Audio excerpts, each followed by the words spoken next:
Penyelidikan kasus perampasan nyawa yang menimpa ibu dan anak di Subang masih terus berjalan. Pada kesempatan ini, polisi mendatangkan 4 orang saksi kasus perampasan nyawa yang menimpa ibu dan anak di Subang itu. Namun sebelum lanjut membahas, jangan lupa like, subscribe, dan nyalakan lonceng notifikasinya agar kalian gak ketinggalan berita terbaru dari channel kami. Dalam penyelidikan yang dilakukan penyidik Polda Jabar pada Kamis, tanggal 25 November tahun 2021, Yosef yang ditemani kuasa hukumnya, Rohman Hidayat, yang diperiksa hingga 12 jam. Penyelidikan dilakukan oleh penyidik dari Direktorat Reserse Kriminal Umum, Ditreskrimum Polda Jabar yang berni kasus perampasan nyawa ibu dan anak di Subang. Ditreskrimum Polda Jabar yang ditugaskan khusus dalam menangani dan mengungkap kasus perampasan nyawa di Subang oleh Kapolda Jabar Irjen Pol Suntana.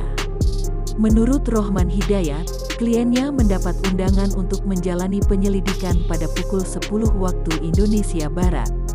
Namun, penyelidikan yang dilakukan secara resmi baru dimulai sekitar pukul 12.30 waktu Indonesia Barat dan selesai sekitar pukul 23 waktu Indonesia Barat. Kami sudah hadir dari pagi, namun pemeriksaan ternyata dilaksanakan setelah pukul 12 waktu Indonesia Barat, ucap Rohman Hidayat. Rohman Hidayat menegaskan bahwa penyidik menanyakan berbagai pertanyaan kepada Yosef. Pertanyaan yang kembali muncul adalah mengenai puntung rokok yang berada tepat di lokasi kejadian perkara perampasan nyawa ibu dan anak di Subang. Menurut Rohman Hidayat, ketika ditanyakan mengenai puntung rokok, Yosef menerangkan ketika ia pergi ke rumah istri mudanya, di rumah itu asbaknya masih kosong, belum ada puntung rokok. Penyidik nanya soal asbak, tapi Pak Yosef bilang kosong. Kan pada waktu itu nerima tamu, tapi tidak lama dan tidak sempat membuang rokok di asbak. Jadi, dia ingat betul bahwa asbak yang di ruang tamu itu kosong pada saat Yosef keluar rumah, papar Rohman Hidayat. Selain puntung rokok, ada pertanyaan baru yang dilontarkan oleh penyidik yang menangani perkara perampasan nyawa di Subang tersebut, yaitu mengenai nasi goreng.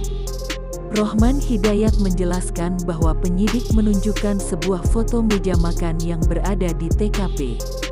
Di meja makan tersebut ada nasi goreng dan makanan lain. Setelah menunjukkan ke Yosef tentang foto tersebut, lantas penyidik menanyakan tentang nasi goreng tersebut. Terus ditanyakan, Pak Yosef pernah nggak waktu berangkat tanggal 17 malam ke rumah Bu Mimin melihat nasi goreng ini? Atas pertanyaan tersebut Pak Yosef langsung menjawab, tidak melihat, ujar Rohman Hidayat, ketika dihubungi oleh wartawan, Jumat tanggal 26 November tahun 2021. Penyelidikan Yosef bersamaan dengan penyelidikan kepada Yoris dan Danu yang datang ke Mapolda Jabar sekitar pukul 11 waktu Indonesia Barat. Danu adalah sepupu Amalia Mustika Ratu atau keponakan Yosef. Yosef datang mengenakan kaos polo putih, lengkap dengan peci. Sebelum ia memasuki gedung Ditreskrimum, Yosef mengatakan bahwa ia siap kembali menjalani pemeriksaan.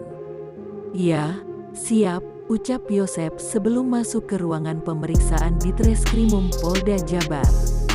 Kuasa hukum Yosef, Rohman Hidayat, berkata, Yosef sudah 16 kali menjalani penyelidikan oleh penyidik. Namun penyelidikan di Polda Jabar baru hari ini. Ya, ada pemanggilan lagi, ini pertama di Polda. Kalau dihitung sama yang di Subang, ini sudah yang ke-16 kali BAP, ujar Rohman. Penyelidikan yang dilakukan terhadap Yosef, Yoris, dan Danu tersebut dilakukan sehari menjelang 100 hari perkara perampasan nyawa ibu dan anak di Subang. Awalnya, ahli forensik Polri, Kombes Pol Dr. Sumi Hastri Purwanti menegaskan bahwa penyidik tidak membutuhkan atau mengejar pengakuan, tetapi mengumpulkan minimal 2 alat nyawa yang menimpa ibu dan anak di Subang. Saya kan mengumpulkan ilmiahnya aja. Buktinya akan muncul dari forensik, jejak di tempat kejadian perkara, TKP, tidak akan bohong dan ini tidak bisa dipalsukan, ujar Dr. Sumi Hastri. Sekian informasi Subang kali ini, semoga bermanfaat.